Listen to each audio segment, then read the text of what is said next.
if you expect validation from others, you're just gonna end up being disappointed in life. Like, no matter what you search, like if you chase for validation from strangers, you're not really gonna find it. You might get the occasional, oh, good job and shit. But after a while, you just end up getting used to that type of stuff. And like the stuff like, oh, you're doing good. Like none of those stuff really matter to you. And like it will make you feel good when you first hear it. But after like the 30th time, you're kind of gonna get sick of it. And if you're chasing that type of stuff, you're gonna want to be like, oh yeah, you're gonna start like wanting to be like pumped up by people. It's just like a really ego thing.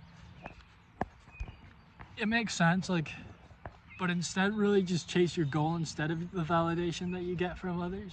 Like, let's just say, Jen as an example, if you're working out and shit and you're starting to grow muscle and you're like, oh yeah, I want someone to compliment me on how much I grew my muscles or like started lifting this much amount of weight.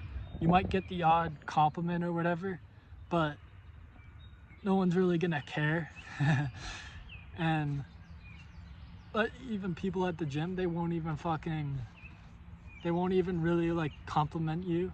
Like people who go to the gym, they won't really compliment you that good. They'll just be like, oh, good job, if they even care that much. But people who don't go to the gym, they might say that you're big or whatever, and it will feel nice, but validation really isn't what you should seek.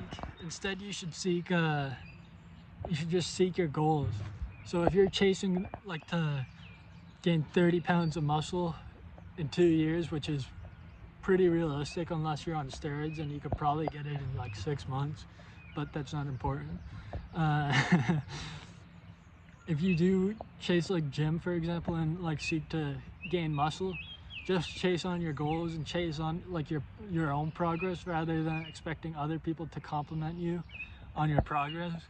Because the more you expect people to compliment you on your progress, the more you end up feeling disappointed when people do compliment and when people don't compliment you.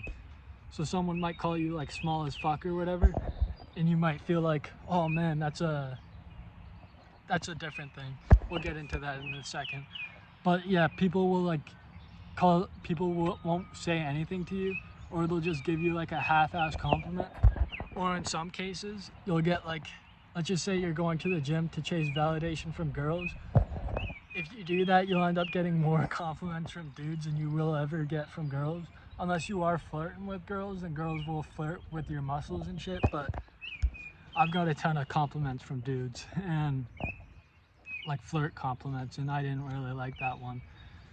But I didn't really care about what people thought of my muscles. It was more my personal journey and shit like that. And that really like when you chase on your goals, you don't really care about how other people like validation. You don't really care about validation. But the more you focus on your goals, the more you just really disconnect from like that validation and like high dopamine type of stuff you get from validation. But on the other hand, if you want real validation, your friend will go up to you and call you like small as fuck muscles or whatever, and it's like, oh man. Some people will use it as like a insult too, and if someone uses it as an insult, it's more like a, oh well, this guy just doesn't know what he's talking about or whatever, I'm just focused on my goal. But if your friend goes up to you and goes, oh yeah, you're small as fuck, bro, keep on working out or whatever, he's just trying to keep you at the gym. And that's actually a good thing, especially if you're chasing the gym. But in other examples, like work or money or whatever, where it's like, oh, you don't have enough money, when a friend says it to you, they're trying to like push you to make more. But when someone like an enemy says it to you, they're like an enemy, they're trying to make you feel worse about yourself. So it's like a double standard. And you know when your friend says it as like a joke, and when someone who really is just trying to hurl an insult at you is trying to just say it to you just to make you feel bad. And that's pretty much it for today's message. I hope you enjoyed it. I hope you also enjoyed this view. It's like 10 in the morning. I'm off of work. I got a dislocated shoulder. Kind of sucks, no money for a couple of weeks. Well, I do get money. And yeah, this is like peak type of fucking background. Anyways, thank you. Make sure you like and subscribe. Goodbye.